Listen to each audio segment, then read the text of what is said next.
What up, guys? It's Rising Duelist with Chillfish here and my boy Konobandit. And today we were talking about a topic that was introduced on another YouTube channel, MSTV. Shout out to those guys. But like, it really got me thinking because I don't know, just Maxx C. Basically talking about Maxx C here. Thoughts on Maxx C being banned. Because when Maxx C was, like, all of our videos, you can look back at the beginning of the year, January, I was all like, Maxx C should either be banned or at 3, but I'd rather it be at 3. And I don't remember what your opinion was I on said that. Maxx C should have been banned. I personally am very happy it's banned. And do you want to talk about like how its effect? Like, well, like, that's the thing. Like, at first I was really angry because I thought, in my ignorance, that, you know, this was a good balancing card against very strong decks like Zodiac, like Pendulum Magicians, which, yes, you were correct. Unfortunately, at 1 it was too sacky, but at 2 or 3 it was a good balance. However, though, in formats where Maxx C was at 3, like, I'm going to go back to my least favorite formats of all time, 2014, Cosmo, Monarch, and then, like, 3 Pendulum decks. Like, I hated that format just because it was so... I hate, Trinity formats where it's just 2 to 4 major decks, and that's it. We get no play from anything else. Maxx was at 3 during that. Now, like, I mean... Time of recording this video, the meta could be completely different because we're recording this on a Sunday, and who knows when this is going to be uploaded. Meta could be completely changing, but the fact that Maxx C is no longer on the list means that all these other combo decks are just spiking out of nowhere. It's true, yeah. Like Shadinos, for example, those would really fall heavily to a Maxx C. So, yeah, I mean, like, I'm not sure how I'm feeling about this because I like it, but then I don't still. Yeah, I personally think that because of Maxx C being banned, it's giving all these other decks actually a chance to be in the limelight, you know? Obviously, Pendulum Magician is so strong right now. If we had Maxx C at 3, I don't think Pendulum Magician would be doing anything because we'd still be running, like, I think True Draco would be the best deck. Yeah, because then it could survive under that Maxx C loop. It didn't care about Maxx C. Exactly, and everyone would be running 3 Maxx C if we had that. But what's weird is that the OCG has it at 3. And they're still... The OCG will always have a more diverse meta. Yeah, they're still diverse, you know? We will always lose that fight because I think that OCG players try to be creative. Creativity is such a strong thing in the OCG. Yeah. Whereas in the TCG, we are, for the most part, mindless net deck sheeps that just want to compete. Or we want to... The problem is in OCG, they want to have skill and try to win with skill or win with style. Very anime-esque. Yeah. But TCG, it's more of... I'm going to beat you to death. Yeah, I want to win. Being a dead horse, that's what it is. I mean, if every deck is like Blue Eyes, for example, Blue Eyes was rampant because it was the most powerful deck, literally most powerful deck you could put on the board and just go for a game. So we'll always lose to that argument. But I mean, the pie charts that we see every other week from all the formats, like, we're getting all these. There are still like 3 or 4 of the best decks always. There's always going to be a top 3. The best deck, yeah. There'll always be a top 3. Pendulum Magician, and I don't know, True Draco right now. True Draco's At the time of recording this video, those are like... True Draco's good.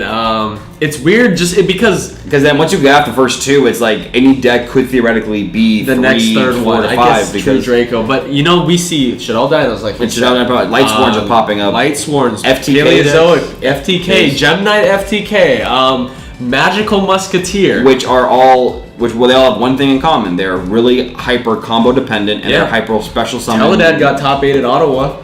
Brand new Teledad. I didn't even know. He hits me up like 3 nights ago. He's like, I'm gonna build Teledad. I'm like, okay, you high or drunk? Because like, what the hell? And then all of a sudden, like, he showed me his Teledad stuff. I'm like, maybe I'm not paying attention then because this is fantastic. It's like Teledad Hero. Yeah, it's like Hero Dad, whatever. Well, Darklaw kills in this format. Darklaw is that's crazy. That's the thing. These weird floodgates like Maxx C that created this balance, or even Darklaw now have these oppressive abilities.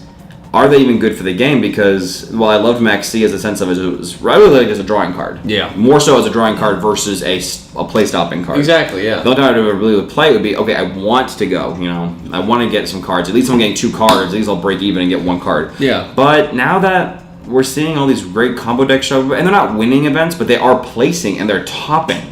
Magical Musketeer won. Yeah, and like World Chalice. World Chalice won. Which that deck, if anyone's played against, or everyone played with or against World Chalice, you know that one Maxx C kills the deck. They just cry because they can't commit to giving you 70 cards. Because then you're going to draw a Ghost Ogre and stop everything. Yeah, because you could draw all in your hand traps, and even then it's like, unless you can OTK them, if they're going first, they can't OTK you. Yep. So all these just hyper dependent combo decks. I guarantee you, if we still had if this wasn't Master Rule 4, like Synchrons would be back in full force because the synchro plays, or if Level Eater, which Level Eater should stay banned. Don't get me wrong, but give the Synchron players a level eater of some kind. Their own level eater. Like a Synchron level eater. It could be called Synchron Eater. Yeah, like just and it's level eater, but it has like... And it gets same thing, but it can only steal from Synchro monsters or Synchron monsters. Like, that's all I gotta do, Konami.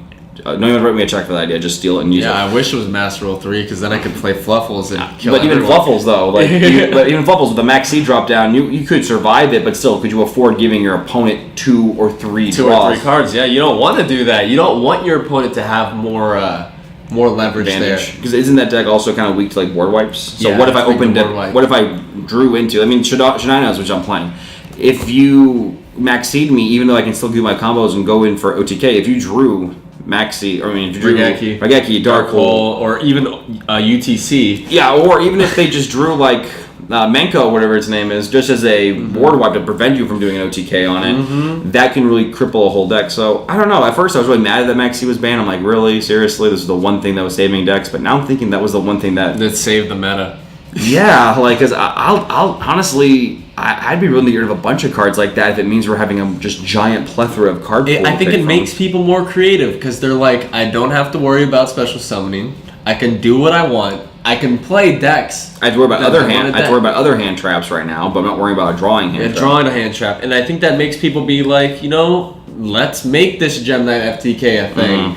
Let's make Pendulum FTK. Let's make anything. Let's have Magical Musketeers actually top. Didn't like Teller's top recently, or like I think it was like Teller Knights. Hey, Paleo still tops too. Yeah, like, and Paleo and Teller's are decks that also with Maxx C. People play Cleaforts again. Just all these great things are showing up, and honestly, this is what Konami tries to do, but I think it's the first time they've done it. Actually, succeeded, yeah. Because, obviously, Konami, that's half the reason these cards, like Book of Moon, Upstart Goblin, Bottomless when it was a thing. These why these things go to be limited or even banned is because Konami's trying to incorporate deck diversity, but I think they've hit wrong cards the whole time pretty much, and now they're putting a card that, I'll eat my words and say I'm happy it's now banned because we just have such a more diverse and open format versus, which things are constantly changing, which is fun for us. Also annoying for us as Yugi-tubers trying to get content to you guys. Yeah, no, it's hard because you got to do it right away. And then also side decking is now becoming an extremely really hard, which is good because that's the downside of a good meta is because if you're only playing with 4 or 5 metas, you can have a great side deck and crush things. But if you're playing a multiple thing, this is where things can rise out of the woodwork. It's like you're already taking 6 spots of your side deck for the top Pendulum Magician. Yeah, you're taking 6 of it. You're using Dimensional Barrier and Anti-Spell Fragrance. And then you only have 9 spots after that, and you're like, crap, there's 9 other decks. Yeah, there's like at least other decks that who knows. It's and again, do I run Kaijus? Do I run just like board wipes? Like, do I run to prevent stuff? Like, what am I doing here? Torrential Tributes now. You can run triple Bottomless. I saw in Team Samurai's video, he's running 1 Mermelio because Bottomless is at 3. It's like... And then you only need that. Like, it's fun and it's exciting, but at the same time, it's like... It's interesting to see how one card being removed from the meta is impacting this much. And now I'm truly curious as to what older cards or even newer cards. And of course, we always know the newer cards, we always want those banned. When Firewall got limited, everyone was rejoicing, which is true. It definitely prevented degenerate OTKs. Exactly. But, I don't know. All these things. And I don't think usually, spells or traps for the most part. I don't want to see Twin Twister gone. I don't want to see Anti-Spell gone. Yeah. Because those are good checks and balances, I think, to the game. But it's weird when such cards like Maxx C, the utility, is going away. Now, even nowadays, certain hand traps are kind of moving out of the meta naturally. Even Ash Blossom, the reprints are happening. Not a lot of decks can be nerfed by that much. There's not a lot of searching anymore. There's not a lot of drawing as much as used to be. Of course, if you're playing... Ghost Ogre's becoming better. Ghost Ogre's becoming better, and even then, Effect Veiler is showing back up. Effect Veiler is becoming more relevant in the meta, so... I wish that got reprinted in the Kaiba thing. That would have been cool. They gave us DD Crow. They gave us DD Crow, Angel and Lockbird, but, I want Puppet Plant coming back. Jeez. Anybody played in the cross format? No, you know what we should bring back? We should bring back, what is it called? I can't even think of it right now. Gores. Bring back Gores. Yeah, Gores being meta relevant. Or Tragodia. Way back. Tragodia, guys. That may be the answer to your FTK problems. But that's the thing, though, is just this one card created such an... It must have definitely created an imbalance in the meta to do this. And usually, whenever a ban list drops, there is a 2 to 3 week window where every deck tries to become meta out of nowhere. Usually about 2-ish weeks where every deck tries to become meta out of nowhere. You see all these regionals. People are trying to play a bunch of Cosmos were at a regionals, because they're spiking the meta. But that's the thing that usually it's about 2 weeks and then we get a defined meta again. But now that we've have this open-ended, virtually in theory you could top with anything or use a bunch of engines to go and top at stuff because you're not afraid of giving your opponent the draw power or being shut down, you're being punished for your special summon mechanic. That's huge. I love it. What do you guys think? Are we just really on a high because we also love playing combo decks? So this is just kind of our time in the sun, or is it really good for the meta to promote diversity, promote creativity in Yu-Gi-Oh? What do you guys think? Let us know. Comment below. Give us your opinions. And be sure to comment, subscribe, and we'll check you guys out next time.